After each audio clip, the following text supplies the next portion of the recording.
주식시장처럼 미국의 상황이 대한민국 부동산을 강타하면 어떡하죠? 안녕하세요, 부동산 강사 현입니다. 여러분이 잘 아시다시피 부동산 가격에 영향을 미치는 것들은 여러 요인들이 있습니다. 금리나 수요, 공급 등 다양하죠. 정부의 이번 6.27 대책은 부동산 수요 억제책이라고 말들 하는데요. 부동산 시장에 역효과가 있어도 가격 상승 억제를 위해서 부동산 매수를 위한 대출 자금 수요를 강력하게 규제를 하면 이로 인해서 부동산 가격이 내려갈 것이다 라고 보고 있는 것이죠. 또 부동산으로 몰린 자금을 주식 등으로 돌리고 젊은이들이 집에 담보되지 않고 소비를 하면 좋은 것 아니냐 하면서 대출 규제를 정당화하고 앞으로 나올 부동산 규제를 위한 근거로 쓰이고 있습니다. 특히 많은 사람들은 부동산 규제를 할 때 집을 담보로 특히 젊은 층이 소비를 하지 않으면 경기가 안 좋아져 대한민국 경제가 안 좋아지니 심한 부동산 규제도 괜찮은 것 아닌가라고 생각하기도 하는데요. 저는 이 부분 일부는 맞지만 이것이 또 부동산이 덤탱이를 쓰고 있는 것이 아닌가 하는데 설명해보죠.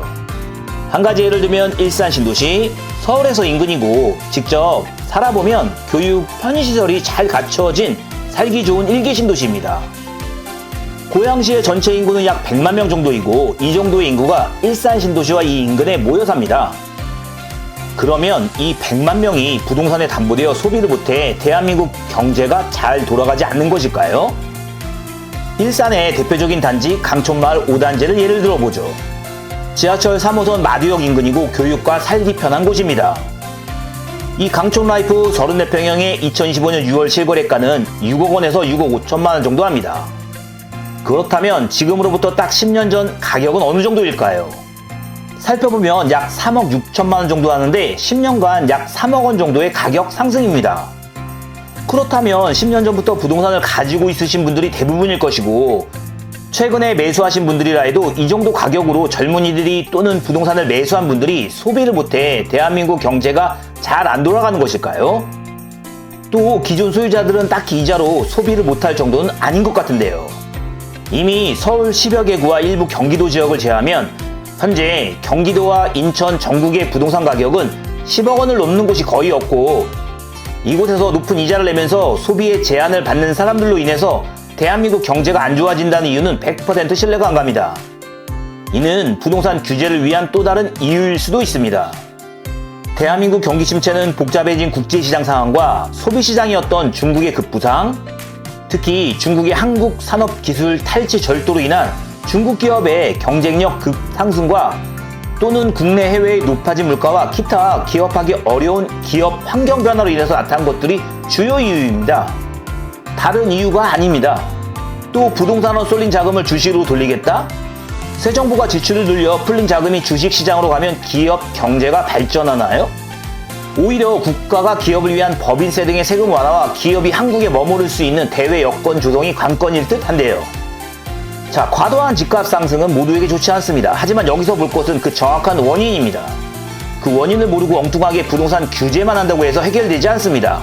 그렇다면 여기서 그 원인을 생각해 볼 필요성이 있는데요. 올해 대한민국의 최저시급은 1,320원으로 합의를 했습니다.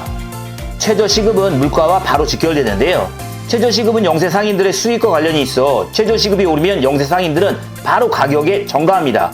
이 가격이 물가이죠. 자, 문제는 대한민국의 최저시급도 문제이지만 미국의 최저시급입니다. 왜 주식하시는 분들 미국 주식시장을 국내 주식시장보다 더 중요시하잖아요. 그만큼 이제는 세계는 한 단위죠. 미국에서 일어난 일은 돌고 돌아 국내에 영향을 줍니다. 미국의 최저시급은 각 주마다 다르지만 2024년 기준 LA의 최저시급은 17.28달러입니다. 이는 환산하면 한국돈 23,800원인데요. 2024년 12월 라디오 코리아 뉴스 보도를 보면 LA의 지급을 관광 근로자에 한해서 2025년 22달러 50센트 인상으로 시작해 2028년 30달러로 개정하는 LA시 의회 임금 인상안이 통과되었다는 뉴스가 나옵니다. 와우, 2028년에는 LA 최저시급은 30달러, 즉 41,000원일 수도 있습니다. 당장 LA의 최저시급이 우리와 상관없겠지만 미국의 시급이 점차적으로 오르고 미국의 물가가 오른다면 과연 대한민국의 물가는 오르지 않을 수 있을까요? 또 실물 자산인 부동산의 가격이 수요난을 억제한들 과연 오르지 않을 수 있을까요? 자, 오늘 영상은 여기까지입니다. 구독, 좋아요로 현명한 부동산 투자 판단 이어나가세요. 감사합니다.